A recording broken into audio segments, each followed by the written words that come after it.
Detailed investigations of the cases indicate that apart from arriving passengers at our airport who tested positive, infected persons have recent histories of attending parties, weddings, end-of-year office programs, family get-togethers, and funerals. At these gatherings, most of them abandoned the use of the masks and were engaged in actions that led to them contracting the virus. It was evident in the tone and posture of the president that he was appalled by the disregard for COVID-19 protocols by Ghanaians.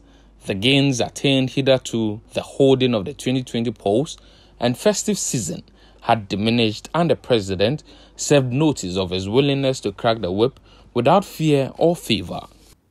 It is important that I remind all Ghanaians that severe punishments exist on our statute books for persons breaking the law on the mandatory wearing of masks.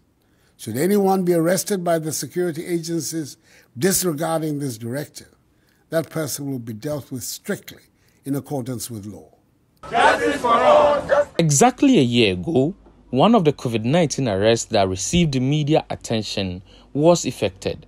Ernesto Yeboah, the leader of the Economic Fighters League, was arrested together with some members of his group for holding a vigil in honor of George Floyd. We don't have a problem with that. But then there are certain procedures you need to follow. Are you getting it?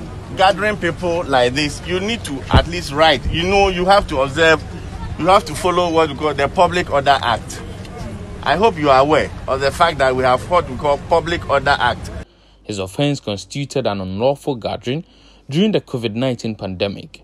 He was charged and tried in court for about 9 months until the state discontinued the trial.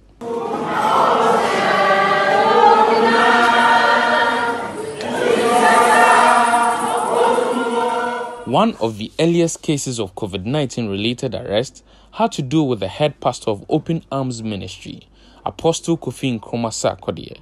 He was alleged to have held a church service 3 days after President Akufo-Addo first put in place restrictions on social gatherings on March 15, 2020. He was granted bail and rearrested 4 days later for a similar offense, though the Ashanti Regional Police Command expressed commitment in prosecuting the matter. The case was not followed through in court. Persons who breach provisions in the Imposition of Restriction Act are liable on summary conviction to a fine of not less than 1,000 penalty units and not more than 5,000 penalty units, or a term of imprisonment of not less than 4 years and not more than 10 years, or to both.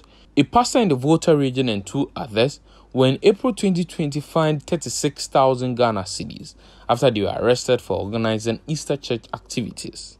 A to-be couple was arrested for holding a wedding ceremony. Planned visits to pubs and nightclubs were undertaken, all in a bid to enforce a ban on social gathering.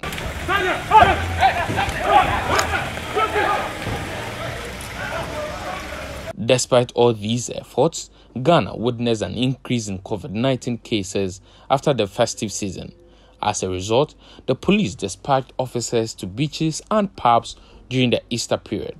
3 pastors of Christ Embassy and a manager of the Fantasy Dome in Accra are now grappling with a lawsuit after police investigations revealed their involvement in a program that encouraged the disregard for COVID-19 protocols. The police have also, in the spirit of enforcing the act, prevented some groups from undertaking demonstration. A recent example is that of the Fix the Country campaigners.